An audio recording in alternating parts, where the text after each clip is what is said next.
नमस्कार दोस्तों, क्या आप जानते हैं कि आपको मेडिटेशन के दौरान कुछ अजीबोगरीब और भयानक अनुभव क्यों होते हैं? इस वीडियो में हम समझेंगे कि यह किस महान शक्ति का प्रकटन है और इसे कैसे स्वीकार किया जाए। तो वीडियो को शुरू करने से पहले अगर आप मेरे चैनल पर पहली बार आए हैं तो मेरे चैनल को सब्सक्राइब कर लीजिए और कमेंट में जय श्री कृष्णा जरूर लिखें। तो चलिए वीडियो को शुरू करते हैं। आज हम एक बेहद महत्वपूर्ण विषय पर चर्चा करेंगे जो धर्म और आध्यात्मिकता दोनों से जुड़ा है।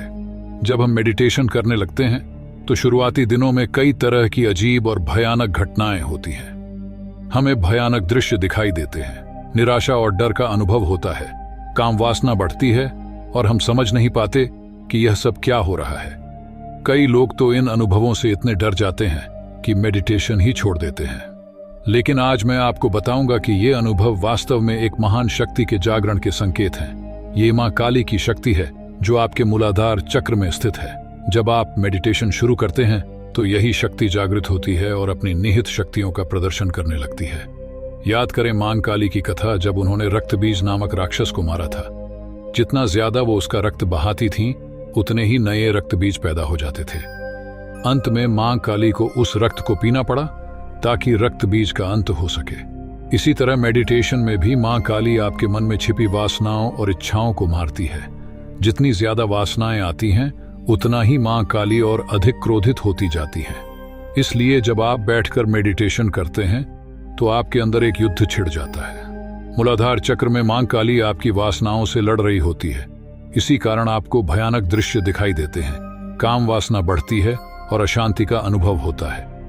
लेकिन यह सिर्फ इसलिए हो रहा है क्योंकि मां काली मन को शुद्ध करने की प्रक्रिया में लगी हुई है। जैसे जैसे वह आपकी वासनाओं पर विजय प्राप्त करती जाती हैं, उनके स्वरूप भी बदलते जाते हैं। शुरू में वह क्रोधित और भयानक मां काली के रूप में होती है। फिर धीरे धीरे जब स्वादिष्ठान चक्र से गुजरती हैं तो उनका रूप नग्न और कामुक हो जाता है। लेकिन जब वह मणिपुर चक्र से होकर गुजरती हैं तो वहां दुर्गा का रूप धारण करती है। यहाँ उनके पैरों तले वासनाओं के प्रतीक जानवर दिखाई देते हैं।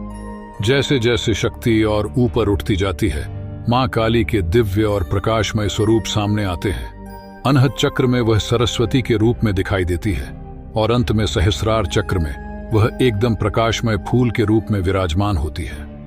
यानी जब आप मेडिटेशन करते हैं तो वास्तव में आपके शरीर में एक दिव्य नाटक खेला जा रहा होता है। मां काली आपके सभी विकारों और वासनाओं से लड़ रही होती हैं ताकि आप उनसे मुक्त हो सकें। इसलिए अगर आपको मेडिटेशन के दौरान कोई डरावने या अजीब अनुभव होते हैं तो घबराएं नहीं। समझें कि यह मां काली की ही लीला है। उनसे प्रार्थना करें कि वह आपको अपने आंचल में लेकर आपकी रक्षा करें। उनकी शरण में रहिए और जब वह अपना काम पूरा कर लेंगी तो आप अपने अंदर एक नई शांति और प्रकाश का अनुभव करेंगे। यही तो मेडिटेशन का उद्देश्य है, मन और आत्मा को शुद्ध और निर्मल बनाना। इसीलिए मां काली के इस आविर्भाव का स्वागत कीजिए और उनके मार्गदर्शन में आगे बढ़िए।